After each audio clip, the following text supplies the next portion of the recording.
Minnesota basketball fans, welcome back to the Living in Loserville podcast. He's Aaron. I'm Chris. And we're here to discuss some Timberwolves basketball mostly. We will talk a little bit about the Ben Johnson hire on the Gophers side and the transfer portal that is just jam full. I mean, you need a stick to keep them all in there. Like, hey, stay in there. Now come on out. I mean, it is just jam freaking full. And there's reasons for that. Some of them completely legit where you're like, well, I mean, you had that coming. It's kind of a head scratcher. But we are going to start the show talking some Timberwolves. The last 2 weeks, we did the Vikings free agency stuff. We appreciate, the listens for that across the platforms. We had a lot of fun doing that, now we figure, hey, let's get back to it. And just to keep you guys posted, we will be doing, this show. And we do have another Viking show coming up, a Purple People Eaters show with the draft coming up, a draft preview and a mock draft. And then we'll get back, we'll do a post draft to see how we did Vikings-wise. And then we'll finish the season with one or two more Timberwolves down the stretch, because obviously it goes till like the third week in May this year because of the late start. And then, of course, we'll do maybe 2, maybe 3 of those classic throwback rewinds. We got to do one for Chris Carter. We got to do one for Denny Green. We definitely have some more shows coming up, no doubt about it. There's just been so much to talk about Vikings free agent-wise. But now there's just like a chunk of items when it comes to Timberwolves notes. Obviously, Edwards had a crazy March. Maybe not the most efficient March, but damn, he showed a lot. You can start to see his steal game is coming up. His one-on-one defense is starting to go there. He's a little lost on defense in other ways, but this kid keeps showing you a variety of things, and just a variety of stuff. I mean, obviously, we just got D'Lo back. Beasley's gone. It's just the Minnesota stuff, isn't it? Isn't it just like Minnesota? Anyway, that's why we call it Living in Loserville. Some people don't like like it's just a negative rant show the whole time. And if you listen to the show, it is not. We're fans / we kind of do the fans / part-time media. We don't want to be ran around by some of these GMs, but we also want to relate to the fans because that's what we have been. But before we get into it, if this is your first time listening to the Living in Loserville podcast, it streams live right here on blogtalkradio.com /Rope-A-Dope Radio. You don't have to go to Blog Talk and Rope-A-Dope and download the show there or listen to the browser. There's a couple of different places where you can find this stuff. You can find it under Apple Podcasts for the Rope-A-Dope Radio, iHeartRadio, Player FM, TuneIn, a variety of other places. We're also part of the Grueling Truth Sports Podcast Network, which can be found almost everywhere. While you're at it, why don't you head on over to thegruelingtruth.com. It's football, basketball, baseball, boxing, everything in between. And a couple of months ago, Aaron, my co-host here, opened up a Living in Loserville page on Spreaker. So you can go check out shows there. He recently, he already did the mock draft 1. Now he has a mock draft 2 on there. Go check that out. For the Grueling Truth listeners, that just popped up to that mock draft 2.0. So check those out. Like I said, Living in Loserville Spreaker. And one more thing. If you're thinking about cutting the cord, you're not quite happy, I got something for you. It's called AT&T TV. The plans start as low as $69 a month. Simple pricing, no hidden fees, no annual contract. You can stream it anywhere, at any device or on any device. They have the cloud DVR available. And if you upgrade to the choice package, that'll give you a free year of HBO Max. Plus, for a limited time, I'm talking limited time, the rest of the season, NBA League Pass Premium. That's AT&T TV. All right, I'm going to go ahead and bring in my co-host, Aaron, and see how he's doing. It got into the 70s, then it busted up to 82. It's kind of feeling like spring now with heavy rain. humidity to get it up to 60-something, then the rain drops it down to 50-something. How is things going on your side, sir? It's going good. Weather going up and down, like you said. It's 80. Yesterday was nice, wasn't it? And, you feel like you want to be at the University of Minnesota right now, Chris, just trying to get in the hallway and stop some of these transfer portals. I want to get to the portal and just kind of put a lid on that thing. So you don't know what's going on. We talked a little bit off air about it, but we'll get to that later in the show. Anthony Edwards at this point, I mean, you mentioned he's a bit, inefficient, I guess was the word you used. I guess I don't see that as much. I do see him, but he's a rookie. What do you expect? And he's just doing great things out there at this point. Well, the inefficiency is in the month of March. He did a lot of great things. He averaged 24 points as well. But he took 21 shots to get those 24. So to me, that is kind of the definition of inefficiency. That's the fourth most shots out of everyone. And you have Cat on your team because Cat was here for the whole month. But that's just 1 point. I mean, he jumped up from, if you look at February to March, he was shooting 30% in February from the field. Now he's shooting 42. He's almost, he's getting close to 2 steals a game in March, where that was not the case before. So I've noticed the last few games, he has been more efficient with the shooting, like a 9 of 16, even last night, 11 of 21. But yeah, if you got to take 21 shots to get 24 points in your mid-range, you're shooting 28% for mid-range. So that means you're shooting a 3 at a higher percentage. There's no point in settling for those shots. He is a rookie, but you still want to install something where you're not taking 21 shots to get 24 points. That's the only inefficiency in his game. The rest is really coming along. Well, I think that's the stuff that'll come, Chris, because some of the stuff I see him doing around the basket is unbelievable stuff. The way he can drive, you and I pointed out, probably just upon seeing him, the beginning of the season, his efficiency of movement, and it's still there. It's even better now, I think. But what's really stood out to me, just watching him throughout the month of March, was you got a lot of guys that can get to the hoop and they can't finish, or they don't finish consistently. But this guy finishes almost every time, and he finishes in any way he can get the ball in the hoop. It seems like that's what he's going to do. And it seems to pay off for him. His threes picked up a little bit, like you said. I just see a lot of the inefficiency stuff. And you're right, 24 shots to get, you're right. That's a lot of shots, especially with Cat now. But, there's a lot of balls he has to juggle, with guys coming in and out of the lineup. Cat's back now. That's a whole different offensive framework that he's got to work under. And there's a lot of talk about, whether he's rookie of the year or not. And, at this point, I don't think there's a question with LaMelo out.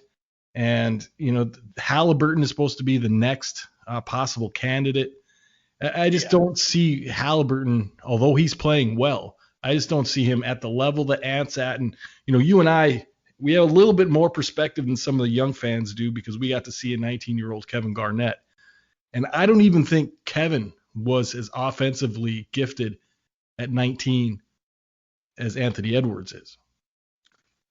Well, yeah, just going by the numbers, there's only a couple of them. Carmelo, LeBron, Durant. Yeah, no, I mean, and obviously,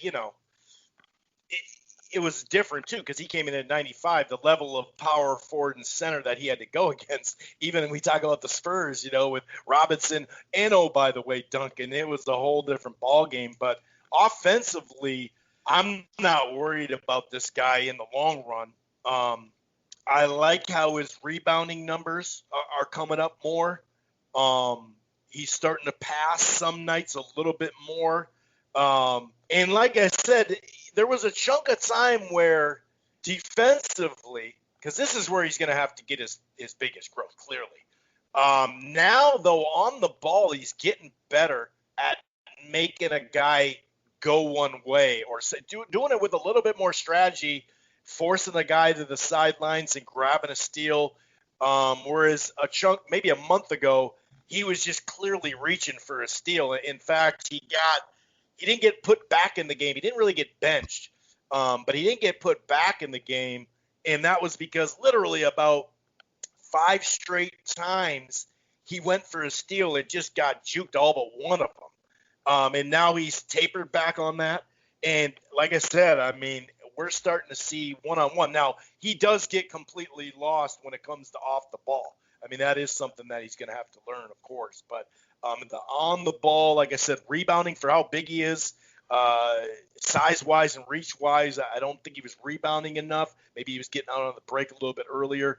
That's come around. It just seems like, it'll be mentioned about something. They'll talk about it in the press conference, and then you'll see it take hold. Like I said, after the month of March, right? 21 shots to get 24 points.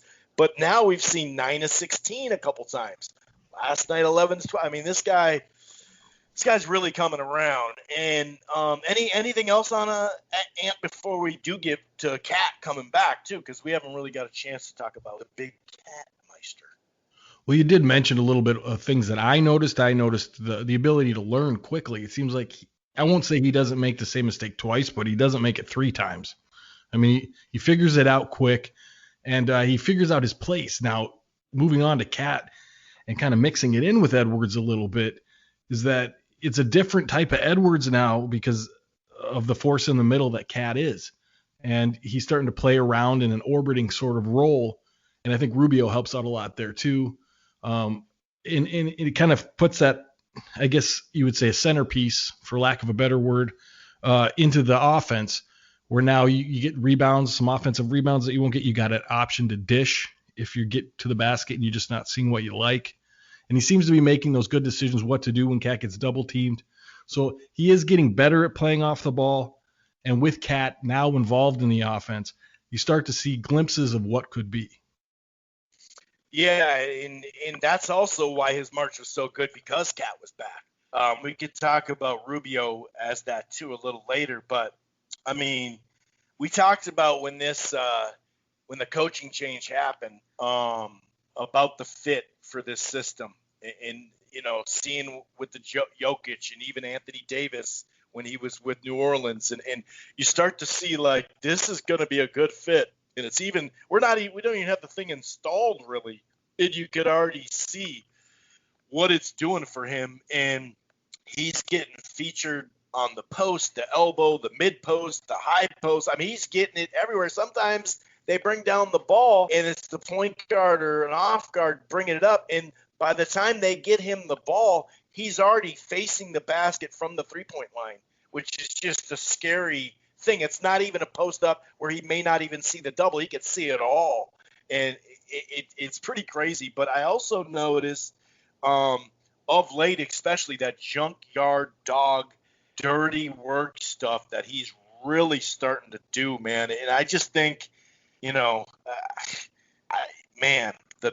we knew he was a good passer. We saw him go from like maybe 2.5 assists up to 3, and I think his highest one is like 4.2. I see 5 coming not that far off.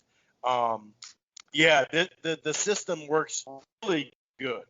Cat, no doubt about it. I mean, this is a great fit, and Edwards has, that's part of it. And what part of it is Cat draws so much attention. So then he's like, well, shit, dude, I'm one-on-one now. Let's do it. And my guy's kind of looking at Cat, So, I mean, part of that March was Cat as well. The blend of it all is really something. And another thing we had, anything else on Cat before we move to the head coach, because we haven't had a chance to talk about their Mr. Finch. Well, I think you nailed it. And also just having Cat back, like you said, is huge for the offense because it is the focal point of most defenses, and it has to be. And, Cat's such a hard guy to defend, and he can move out and hit the 3. He's fairly mobile. He's good in transition, and he can get, his shot when he wants to. And I really thought the greatest thing I saw from Cat was actually a competitive performance against Embiid without a fight or a brawl or anything like that. He went at him, and they went at each other, and I thought Cat probably got the best of him in this one, although Embiid was a little nicked up, they said, but I can't tell how much of that is ego and how much of that is just, maybe he's not as great a player. Maybe Cat's got him figured out, but that's when I said, okay. He moves really slow too. He's really hard to look at. He looks like he's hurt all the time, but he's not. Or not all the time, but he moves weird, and it makes you go. But I mean, that's where I said to myself that's a different Cat. How different? I guess we'll see. But it's a different cat in a different system, and that just comes from Finch, I think. And what I'm seeing from Finch, I like it more every day. Yeah, that's a great example to bring up, and I don't know if we'll see it this year. Actually, I'd have to look at the schedule, but the Anthony Davis is, that's his daddy. Like he really, I mean, Anthony Davis does that to everybody in the league. That's why he's a top 5 player. But I want to see that now too. But I'm glad you brought that in Beeb up because that has been a rivalry. And you're right, man. It was a different vibe with him. And speaking of different vibe, Finch, we talked off air a lot. Like we're not going to sit there and just measure wins. We got to see the whole thing, and we're also not going to put a bunch of pressure on it because the practice time, this schedule, 3 games, 4 nights, 4 games, 6 nights happens so often. There is really barely any practice time, and one of their practice time and kind of their walk through shoot arounds, when we did have that break, got canceled anyway. You know what I mean? So. I think it's really just the little basic stuff that he's, putting in there. But I do like what he did defensively, although it's not sustained, of course, for a full game most of the time. But they said, one, I like that he mixes it up. Like, hey, this isn't working. All right, let's try that. He'll go to 4 or 5 different types of defenses, a quarter sometimes, but a game throughout. But I did like Aaron, how he mixed up the aggressiveness. Like, you know what? We got all these young players that will get lost in defensive off the ball stuff. But if we get their arms in lanes, let them be aggressive. They're going to make mistakes anyway. So why not let them make a mistake being aggressive? And you can see the amount of balls that these guys are putting their hands. I mean, especially Edwards and obviously McDaniels, but I like that mentality and just the way he explains stuff. You're like, yeah, dude, that actually does make a lot of sense. So, he came in as an offensive guy, and you can even see parts of that. We'll talk a little bit about that. But I do like how he's kind of low pro, laid back, but he's stern. And you start to see, well, where's Vanderbilt, they say. Well, he's playing. Just because he's not starting, we're trying somebody else right now. We're going to do this. We're going to do that. Or even, well, how come Edwards didn't play the last 6 minutes of that game? Well, he played the second most minutes of the game. And, a couple nights later, Edwards said, I didn't deserve to be in the game because I wasn't playing that good. Both sides of the ball. So I like how he's already establishing stuff, Aaron. And instead of just system this, system that, we're going to create a system that blah, blah, blah, blah. I mean, that's all we heard out of Ryan. And he was just afraid he was too much buddy, as we discussed before. Yeah, it's the age-old question of, do you fit the system around your players or your players around the system? And I think what Finch has done is managed to fit the system around his players. And he isn't quite there yet, and you can't really blame him. He's trying a lot of different people in matchups, which I like a lot. I was going to bring up not seeing Vanderbilt, but you also, when you're not seeing Vanderbilt, you're seeing the rise of McDaniels.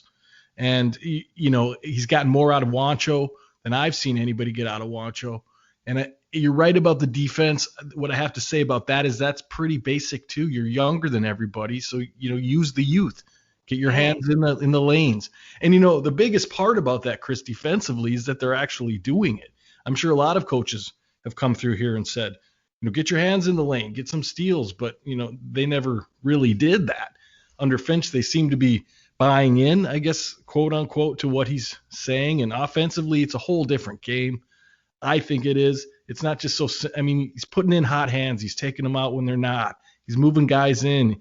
There's a lot more of what you can see, maybe his imprint or communication with the players and what's going on that night, and situational awareness of like, okay, this guy's got the hot hand. Let's leave him in.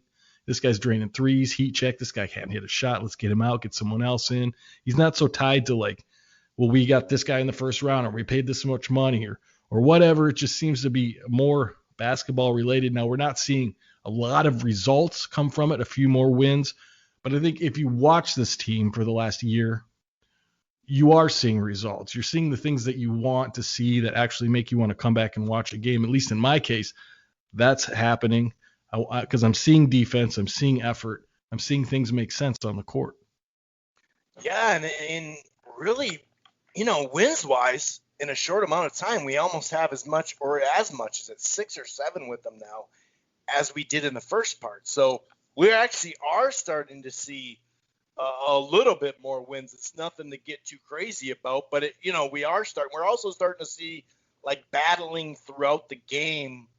Yes, we do have, especially after wins, we do have it just happened last night, a bad habit of getting down early and then having to work our way back. And yeah, it's nice to see, us grind back and all that type of stuff.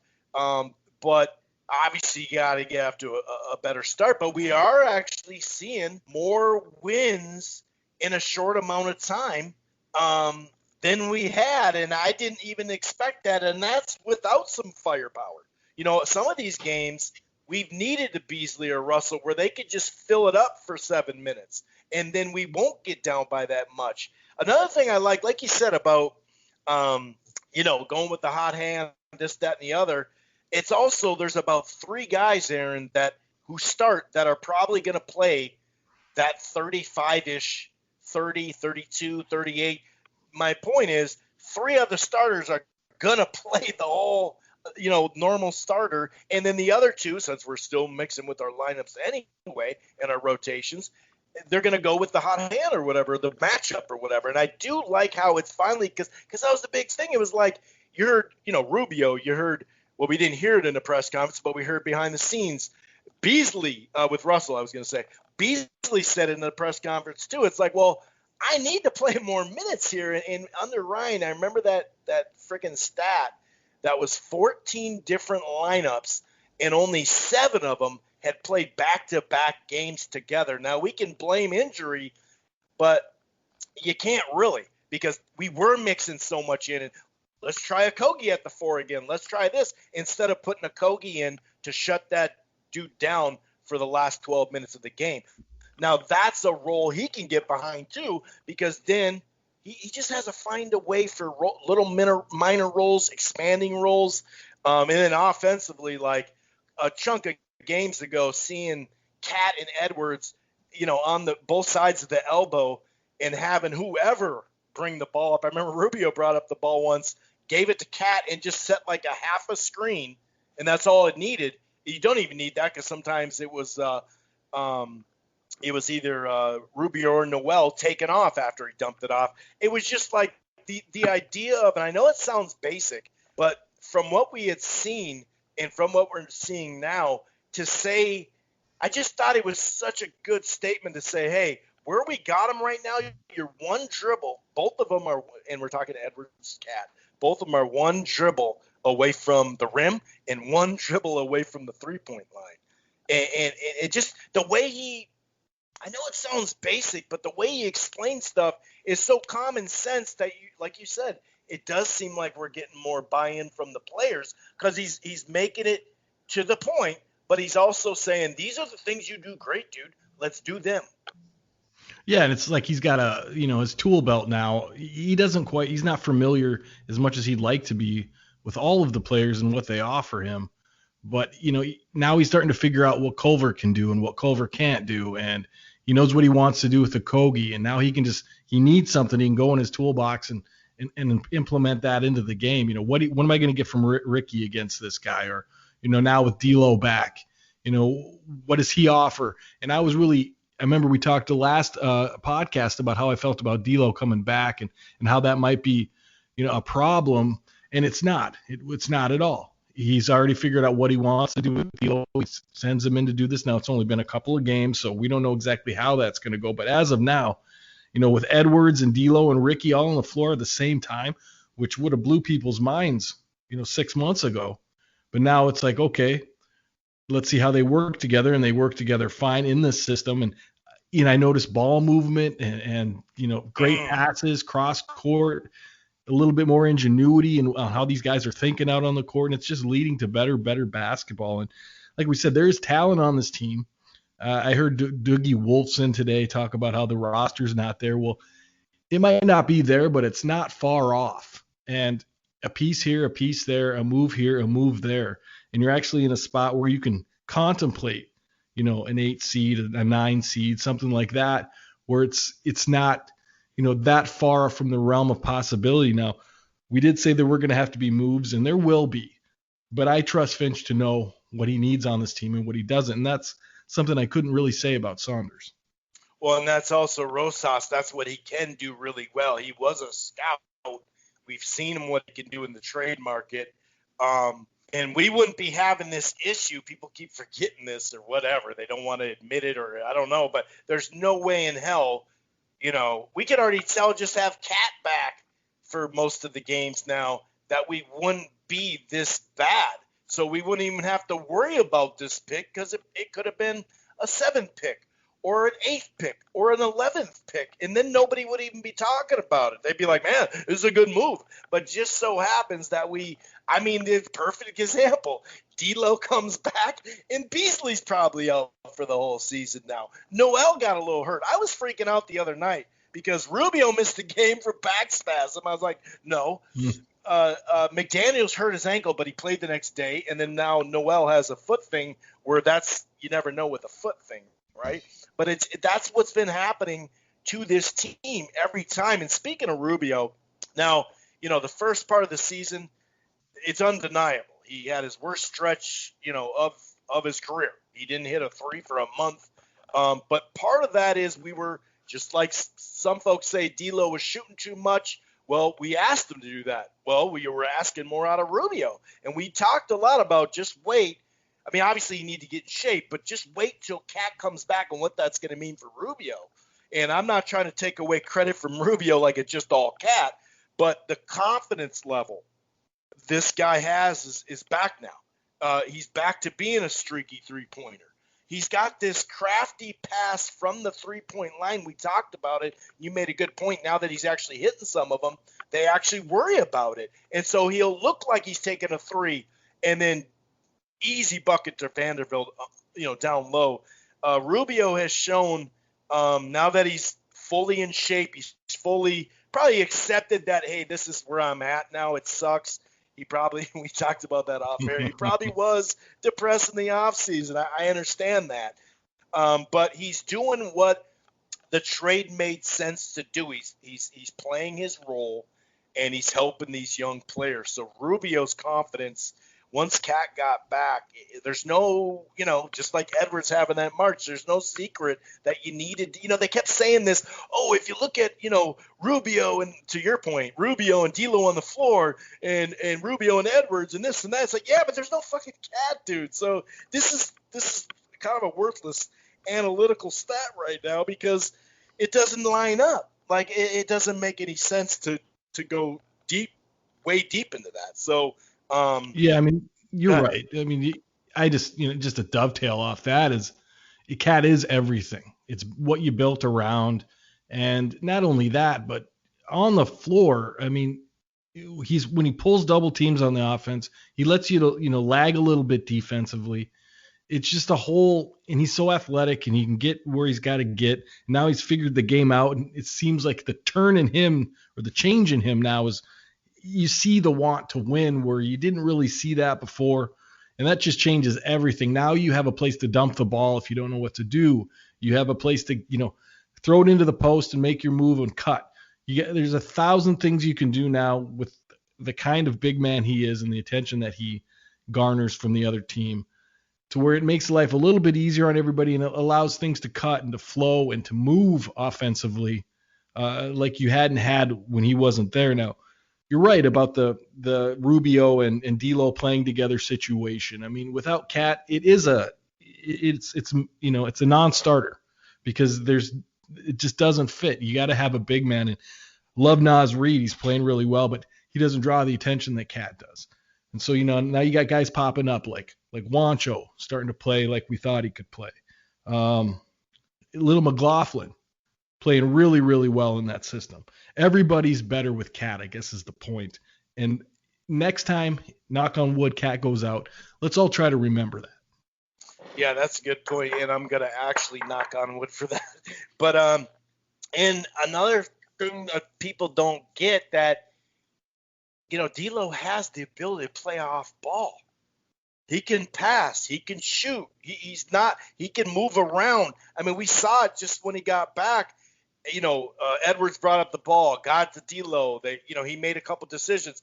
Edwards had a back door if he went. Like, you could just see it wide open. And you're seeing right now, you're seeing Edwards more wide open just in these last two games, but also D'Lo a couple times, wide open. I mean, open at the three where he can sit there and line up and be like, all right, well, this is going in, and that's the part of the firepower, without Russell and without Beasley now again.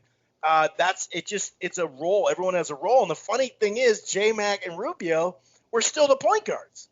So, yeah, Rubio, you can't play off ball that much. We know that. We know he can't because he's not necessarily a knockdown shooter or whatever, but he can still play a freaking role and do what he does. And it still gives you a potential to have J-Mac coming off the bench as the backup quarterback. And I know, or backup point guard, well, I guess the quarterback.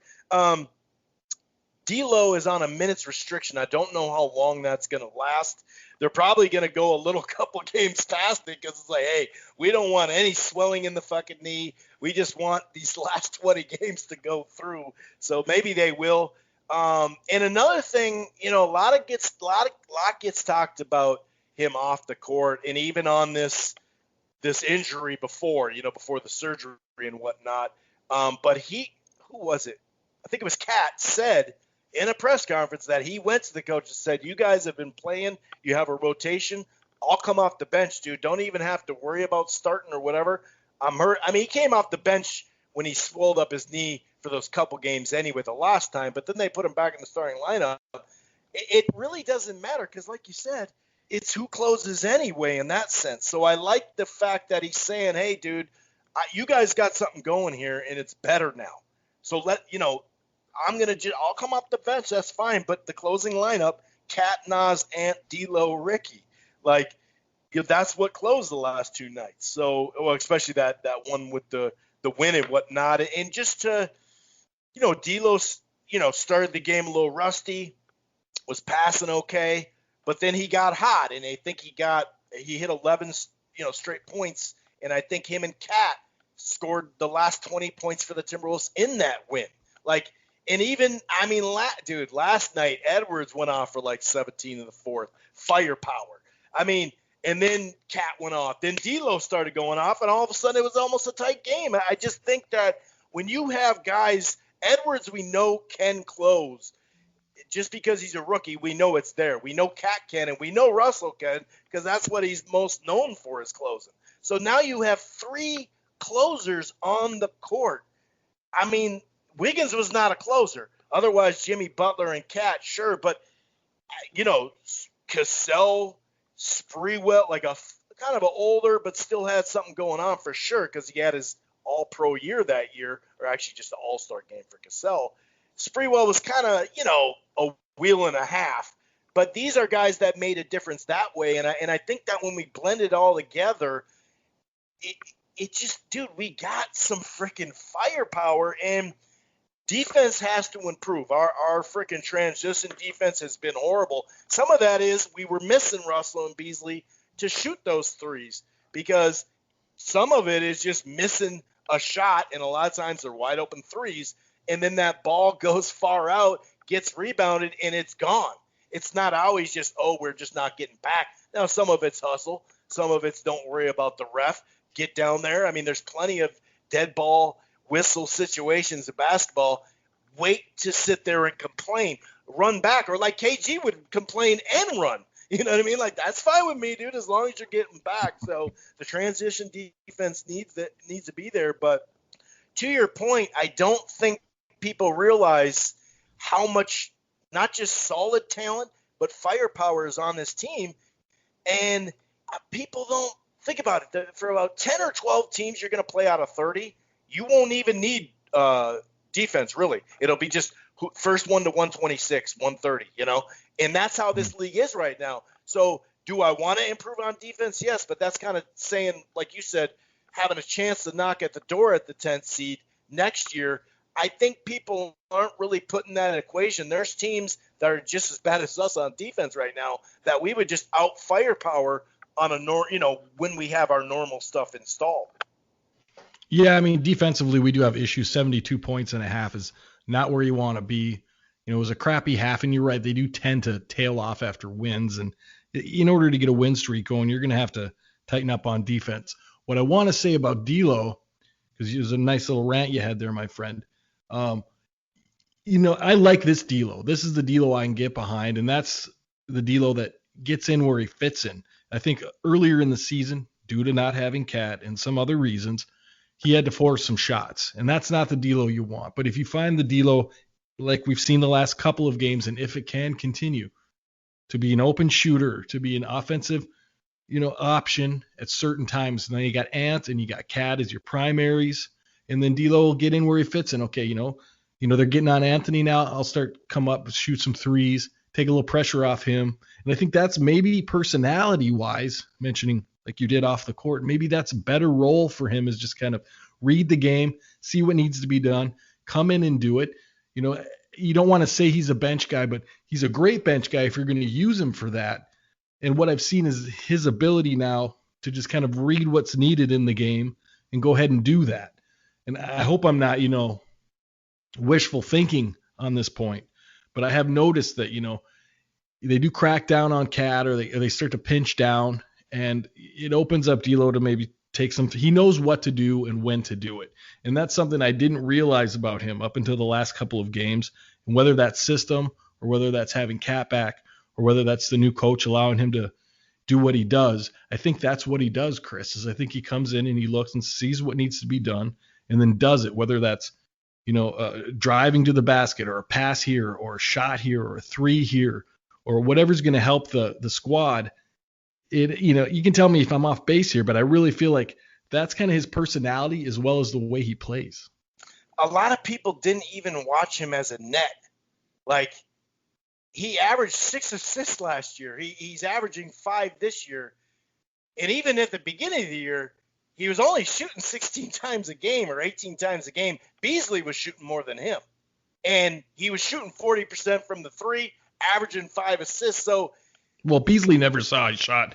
Beasley never saw a shot he didn't like. Right, but we're talking about D'Lo as far as him overshooting. It's like, well, I mean, hold on now. This guy can play. I mean, he didn't like he's a lot better player than people say. Now, do I think he's the best player at his position or top 5? No, hell no. But the guy he's a smart player. You can see it on the court. It's just a lot of people either didn't watch. They just didn't watch much. A lot of people say, well, why didn't they win with Golden State last year? Well, did Steph Curry play much last year? No, he was hurt. He wasn't on the team, basically. Thompson wasn't on the team. Why aren't they in the playoffs this year? Well, they have Curry. They have Wiggins to score. Dude, Wiggins, this year Wiggins is totally blowing my mind, but in a Wiggins way. Yeah. He's shooting 40% from the field, but he's still only averaging 18 points a game. If he was shooting 40% here, he would be up at 25.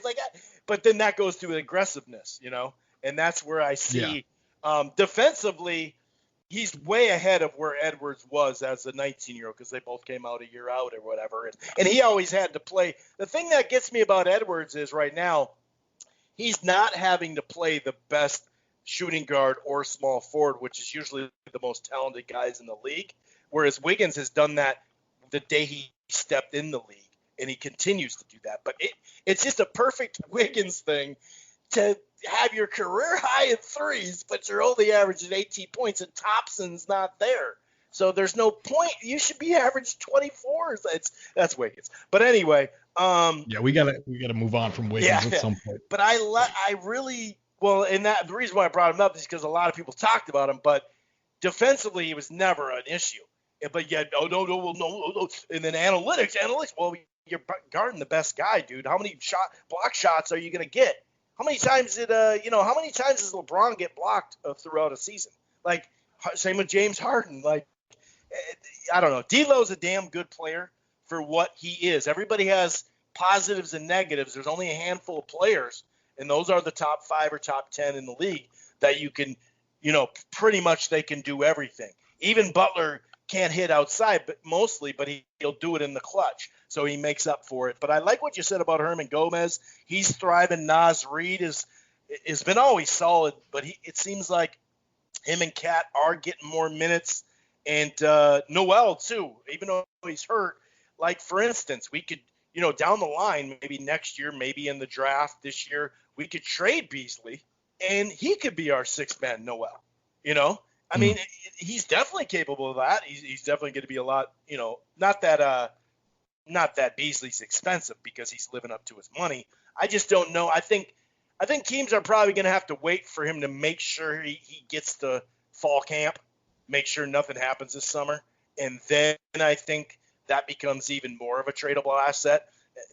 And that makes sense because it's like, well, shit, if he did mess up, he's going to jail, So because he's on, he's on that 3-month, 4-month thing where he's going to be work release. It's going to be like the gym and then back to work release. So overall, just to sum up my thoughts, though, Chris, yeah. I mean, just to sum it up, what we're seeing here and what I think we're seeing here, and like, again, I got to say that I was really hard on D'Angelo for, most of his time here because I didn't really understand it, and it's hard to, if these last two games are anything of what is to expect, he might be my favorite because he's a smart player, like you mentioned, which I never really saw before. I do worry a little bit about, teammate wise, but put all that aside because none of us know. We're not his teammate.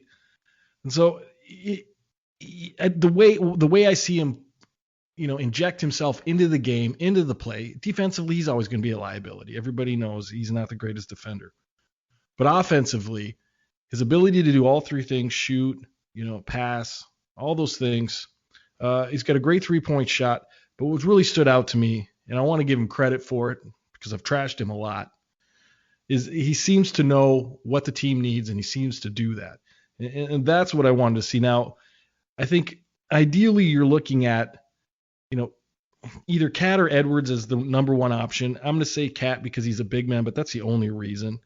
And then Edwards as a 2 or the 1, and then a beautiful 3 if the 2 games we've seen from D'Lo are real. It's almost something you could really get behind and say, now, I know this is the Wolves organization, so I'm really holding my words here because I don't want to jump and say that it's something that can happen because you never know what's going to happen in this franchise. But if it continues down this way, and those are the 3 pieces that you're going to build around, I really like it. I really like it. It's got all the elements it needs. Ricky's a great point guard now, but maybe you bring in a young one with some dynamic, scoring ability. And then you've got to move a few pieces here and there, Chris, but, get another power forward option possibly, things like that we can talk about later. But what I'm really looking at now and what's really impressing me, and with Finch in there, you've got the coach, you've got the 3.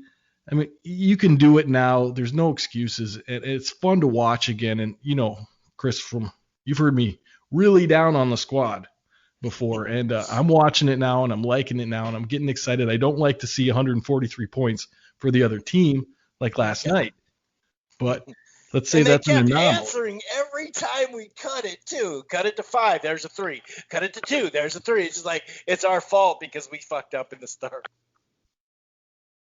But if you were looking for a time to get behind the squad, this is it. This is it. Get on board. Yeah, and I think people forget how you do this stuff. Like, hey, you get to the playoffs, then you find out what somebody exploited you in 7 games. Then you tweak the shit, I've said it before. Maybe in 2 years, Russell and Rubio won't be here, and we have Cunningham as our point guard or Suggs. You never know. But, Rubio's in a contract year next year, right? That makes him even more valuable. I think he's up this off season, right? No, he's not. He's got one more. He's definitely got one more. Because otherwise we would have traded him because it would have been $17 million off of our cap. Next year is his, and then the year after Russell is in his last year.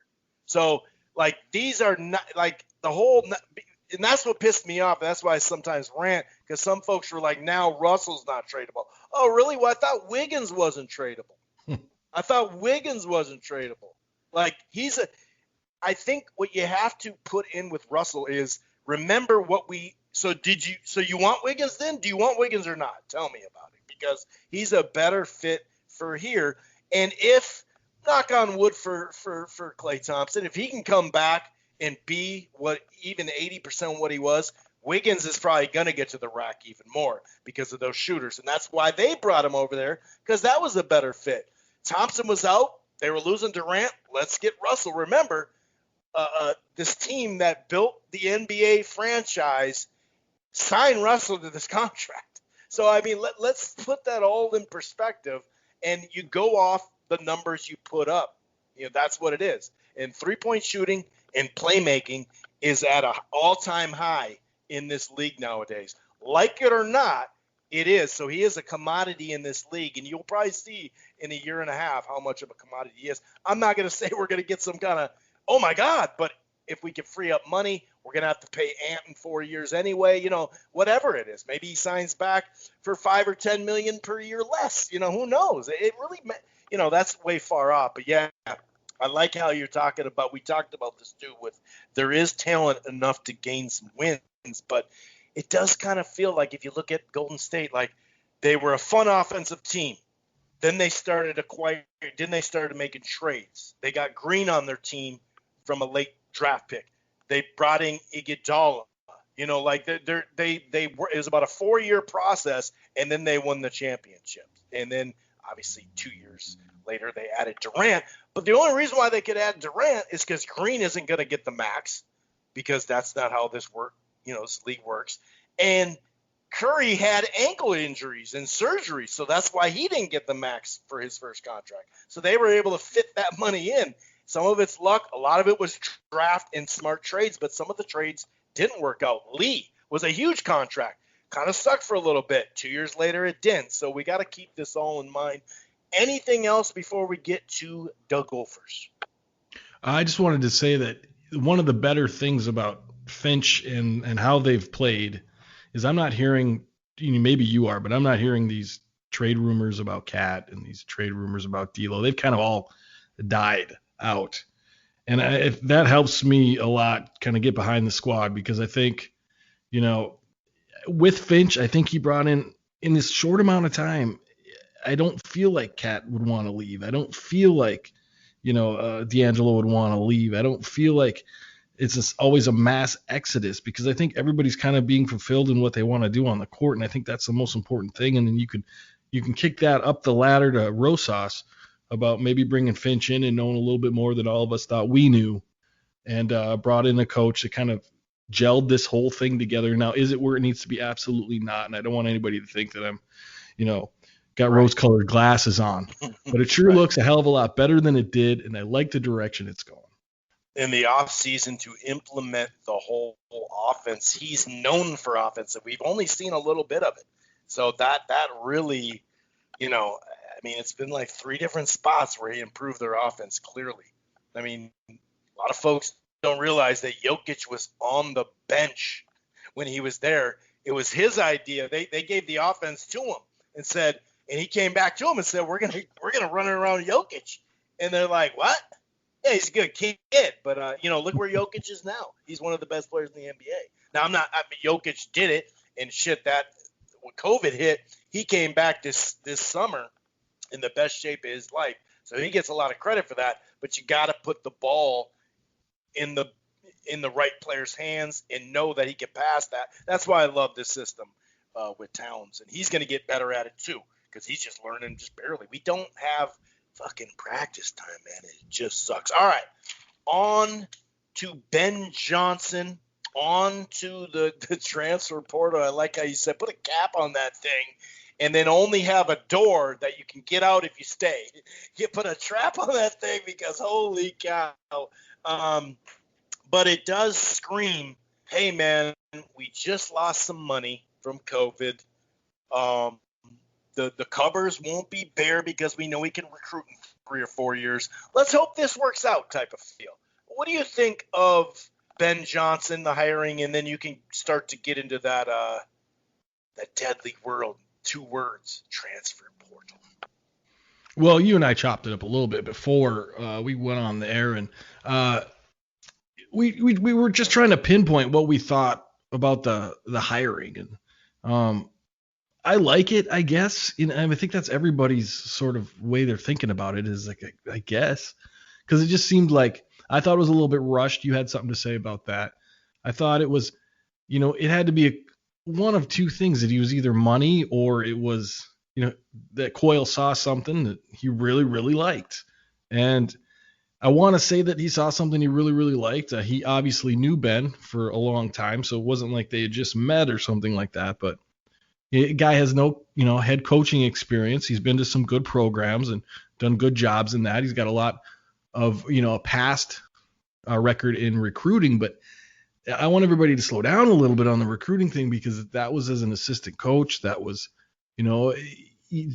it probably will translate, but it doesn't necessarily have to translate to great recruiting. And now that's going to be what everybody's going to look to Ben for as far as his success is concerned, is how well he's recruiting, because that's the selling point, right, that he, put in when he was hired. So it's going to be a lot of different, moving parts. And it just, as I told you earlier, Chris, and I'll let you expound on, the way you look at it, but it just, something is a little bit off about the hire. I'm behind it because I'm a Golden Gopher basketball fan, but something just, doesn't sit well with me. Nothing personal, just with how everything went down. And I want to see Ben succeed. I want to see him recruit well. I want to see this program go to great heights. But is it a stopgap? Is it a Band-Aid? Is it a cheap fix? What is it, Chris? You have your opinion, and I guess I can't really put my finger on exactly what it is I feel about it, but it doesn't sit perfectly well with me. It's not something you look at and go, "Oh, that makes sense." Well, I would be thinking a little bit more deep on it if we hadn't just gone through a whole year where we didn't get any income coming in. Besides, you still got television stuff, but even that probably is going to be shorter a little bit because some of those games got canceled and stuff like that. But to me, it screams safe pick. It's going to play well in the media locally because, Ben Johnson, he was captain for our team, and he went to a local school, and, so they got the Minnesota vibe from everywhere, whether it's former Gophers, dads of former Gophers, like everybody loves this fucking guy. So that plays really well. And to get Nebraska some key guys not in football, but in basketball, that tells you something for him being a recruiter. Also Marquette, where he played a large role there as well. And I think just to piggyback off what you said, as far as time frame, I think it is the fact that we did know him. We have an experience, and Pitino's actually been helping him a little bit. He said, I've talked to Pitino a bunch. He's helped me because he does give a shit about me, so, or whatever. He's trying to be a nice guy, whatever. He could just East Coast his ass too and be like, dude, I got my own program, good luck, but he's not doing that. So I think it's just affordable. Let's see if, in fact, we do get, especially like kind of the assistant coach type deal where it's just a solid ass coach, maybe a former coach that's trying to rebuild his career who just recently got fired. I think that is going to be key to help him in general. But yeah, I just think that, in the coming years, let's say in 4 years from now, the covers won't be bare because he can recruit. I think that, if you can recruit as an assistant coach, I think that lends itself to head coach. Now, if people think he's going to go ahead and get the, Chet in a couple days of recruiting, which is what it is, that's bullshit. Well, that's what I do fear. That's what I do fear. Yeah, I fear that people are going to think that. Right, but is Coyle going to think that? I doubt it. You know what I mean? I highly doubt it because you couldn't in that position because he just got here.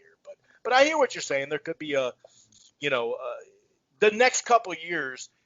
I agree with what they're saying about the local recruits. It is going to put more pressure on Ben locally in the coming years because, we heard that he could get the local guys, but where the hell are they? And then you didn't bring it up, but I'm going to the race thing. I think that there's a problem in college basketball, but as far as this program, Clem was here for quite some time. We hired Tubby, and now we got Ben Johnson. So I don't think it was that pressure. But yeah, it screams low risk, potential high reward. I really want to see what he does as far as the assistant coaches, especially like one or two key ones. I think that'll be key for me to see like okay, that's a damn good. He needs someone who's been there, done that. As far as just the organizational structure way too, it does help to have someone in his ear rather than someone at a different program all the time that he knows. You know what I mean? Right. I mean, there's that aspect to it too. I think that maybe the administrational stuff, since he's been an assistant for so long and for so many programs, he's probably done his fair share of administrative work and all that type of stuff. I like the fact that I think he got Nygaard. Is that the guy's name that he brought in as assistant? I just saw it barely before we started the show. Brought in that old De La Salle coach, I think it was. Anyway. That's a local thing. Yep. Yeah. So, they kept it at home, Chris, so that's a good thing. But, no, I want to see more of calling games. He hasn't done that at the college level. Substitutions, all the things we're talking about, Finch, Yeah. I want to see him be able to do that, and that's where I think he's going to need a little bit more help. Now, you could be right. I don't know exactly what assistant coaches do, but I assume that a lot of the administrative work falls down to them, but that's merely my assumption. But like I said, I think we both want the best for Ben. My fear is that it's a Band-Aid, a financial Band-Aid situation here. The race thing is probably an element, but I don't think it's to the point where it was like somebody came down and said, you got to hire this because we're getting shit about this or that. I don't think that happened. What I think probably happened was, you got to look at it, like I said, one way or the other. Either it's a quick fix, give guy an opportunity and also save some money, or it's I've been keeping my eye on this guy. I like him. When I get the opportunity, I'm going to hire him as my head coach. Yeah. One of those two things. Yeah. Now time will tell, I guess. Both. It was just a perfect fit too right now because of the money. That's a good point. It could be both. I don't think it is necessarily, but it could definitely be. That's the best case scenario, is that it is both. And like I said, maybe we're all sitting here splitting hairs and we've got the next great college basketball coach on our hands that we don't even know about it yet. Let's hope that's the case.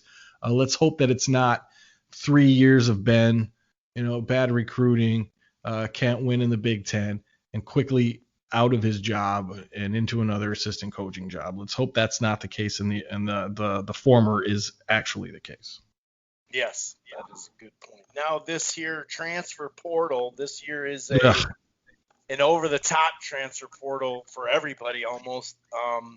But obviously, when you change a coach, you're going to have people transfer. It's just impossible. And when you only have 15 guys on your roster or whatever, it hurts more, or it feels like it hurts a lot more when it's basketball, because you're like, ooh, wait a second. In college football, a lot of times the writing's on the wall. You could stay, dude, but you're not going to really play. You know what I mean? Where, because there's so many positions, over 100 guys. But, the guys like Mashburn and Mitchell and younger guys, I expected that, because it is going to maybe be a different system. Patino just brought them there. They were there for only a year. They especially Mashburn showed potential.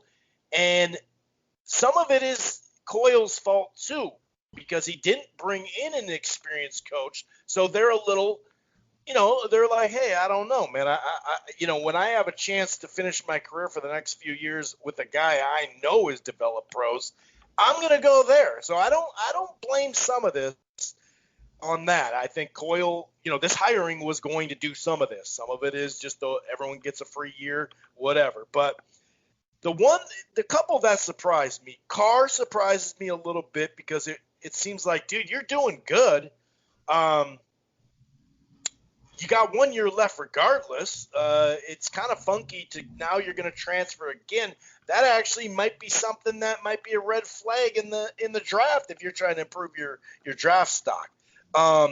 Gabe, that's a little funky. Maybe I'm a little biased because he's talking to Wisconsin, but some of this stuff beyond the coil hiring, which I understand that, you're not bringing in a guy where you go, oh, dude, I can't wait to learn from him because of this and that and this and Beeline or something like that. That makes sense.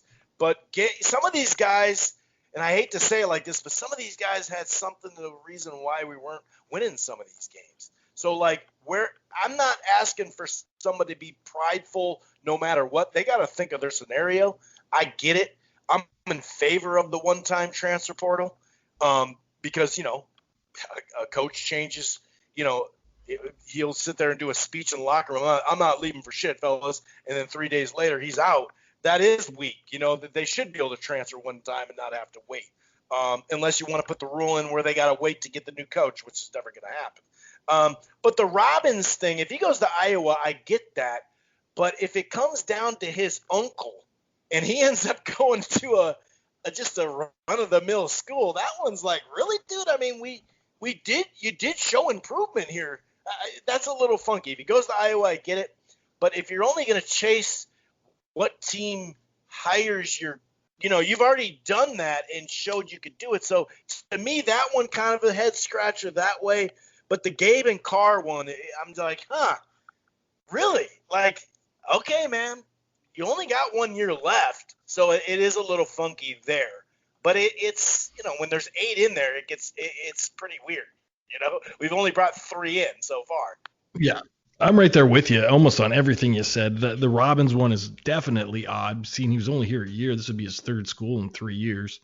And then Carr, obviously, you're doing well. You led the team here. I don't understand why you'd go. And then Kalsher, you didn't shoot well all season. You haven't shot well in a couple of years, and you figured you want to stay where you're at, but it's hard to tell with coaches leaving. I guess we can only hope for like the silver lining in this is that they're not necessarily gone.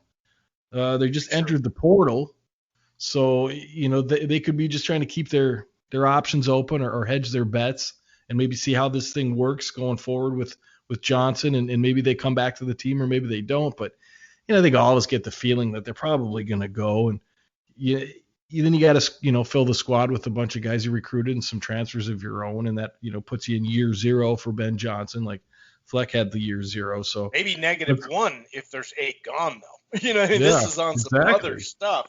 At least Fleck would say, well, I only have 4 offensive linemen healthy. You only had them healthy. Right. Yeah.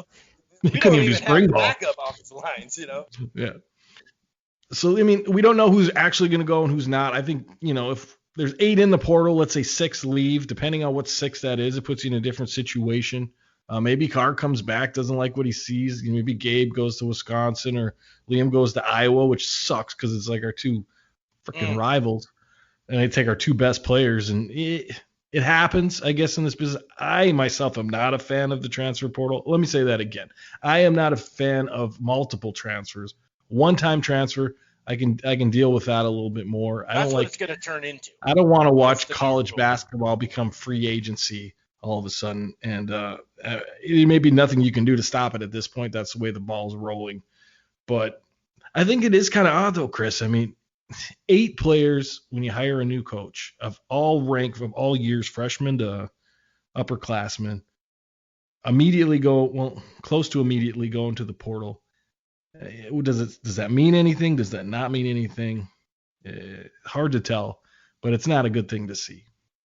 Yeah, it definitely means something. I think it is off the coach they hired, who like Gabe, for instance, he can be plugged into a system that's already in place, and maybe his threes were pretty wide open. So I don't know if that's going to help, but the system in place stuff, I think you didn't hire an experienced coach that people know.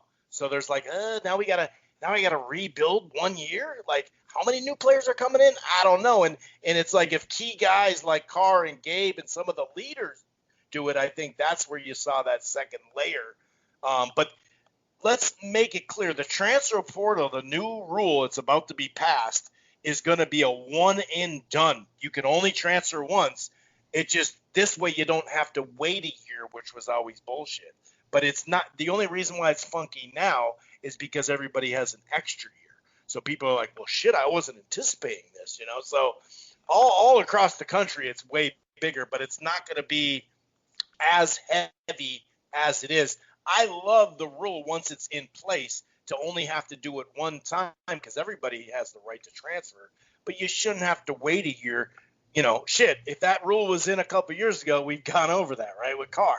That shit would have we maybe been in the Sweet 16 if Patino, maybe we made the Sweet 16 this year because we would have got another layer of players, with Patino. Another thing, Chris, that I could maybe get behind more of these kids in the portal is if they were actually following Patino to New Mexico.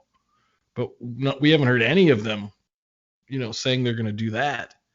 I could understand that a little bit more if, like, Mashburn says, oh, he recruited me, I'll go down to New Mexico with him. Or, players that he's gotten close to said, okay, well, coach is down there, let's go down there with him. That would be a little bit more understanding. I could understand that a little bit more than just, none of them have really committed anywhere, which is the point at this time. But still, it's hard for me to. You're right. The new coach, but there's been new coaches. It's a system you can go to that you could just be plugged into and learn. You don't have to now. Okay, so who's rolling this one, and we got to do this all next year. So it is a little different. If you've had a coach that's been there 8 or 10 years, and you got a system, it makes a lot more sense for you to go and fit there for the next 3 years, like Mashburn. Yeah, it does. It definitely does, and especially if you're going to programs like Wisconsin, who have been ironclad in what they do, in Iowa, Fran, and what they do down there. It just sucks, dude. It does. It just sucks because you had some blocks here to build on, and now you don't really know what you have, and it's that's it's the biggest tough. thing. This roster next year could be scary as hell. Yeah, get to know them. Yeah, and you can't sit there and we got to take someone. Well, that's where you do take a bunch of transfers then, because you can't go out and get a guy that he could be here for 5 years that you don't want, that you're just filling space with. You can't do that. So, right, and then you get yourself into the position where, let's say you suit up a team next year, they suck, they win no games in the Big Ten. How are you going to recruit off of that? You've already dug a hole. So the scenario though would be, if you found out 8 players left, if you were in between coming here, you go, well, shit, that's actually, I get that. That's never happened or whatever, but you make a good point. It's a weird place to start your program building. I would say if I was Ben, and I know he's doing it, I wouldn't sleep at night. I'd be on a plane every minute of the day trying to find anybody. Zoom, baby. Zoom. I got to fill this roster at this point. And whoever wants to stay. And shit, good. He got 3 in a short amount of time. So, but yeah, I hope people aren't thinking he's got to get freshmen in here and 8 of them. You know what I mean? Because it's like, nah, dude, that's not what you do. Because you can't get the ones you want right now. It's impossible. There's not many things like that, but this is impossible to get all these guys because there's no relationship that you build up. You're not going to beat someone that's been working a guy for 3 years. That's a head coach. It's not going to happen. Any last words, sir, before we shut this puppy down? This is a good in-depth show. We're almost at $110, but it hasn't been like, it's been flowing. It's been flowing. Yeah, we're with both programs. We're at a point where it's just the beginning, the embryonic stage of both of them now, and I guess we get to document whatever comes of them. Obviously, I'm a little bit more bullish with the Timberwolves at this point. I know that's a weird sentence to say, but but I wish the best for the Gophers, and we'll definitely keep an eye on them. We'll be doing the show on them for next year and so on, and living in Loserville. So follow us on Instagram. We'll post the show there. Follow us on Spricker, also living in Loserville. We'll definitely, send us some feedback on that, Facebook groups and so on. And let's just keep our eye on the Wolves. And, we just want to see improvement. We just want to see them get better every day. And I really want to see the competitiveness and the buy-in continue. And I'll continue to be hyped about the squad. There you have it. And we will be doing, just another reminder, Vikings preview, draft stuff, and post stuff. Coming up. So, and we're going to have at least probably 2 or 3 more shows before the end of the year for basketball. And obviously it'll be just Timberwolves at that point. All right. We'll see you probably next week. Peace.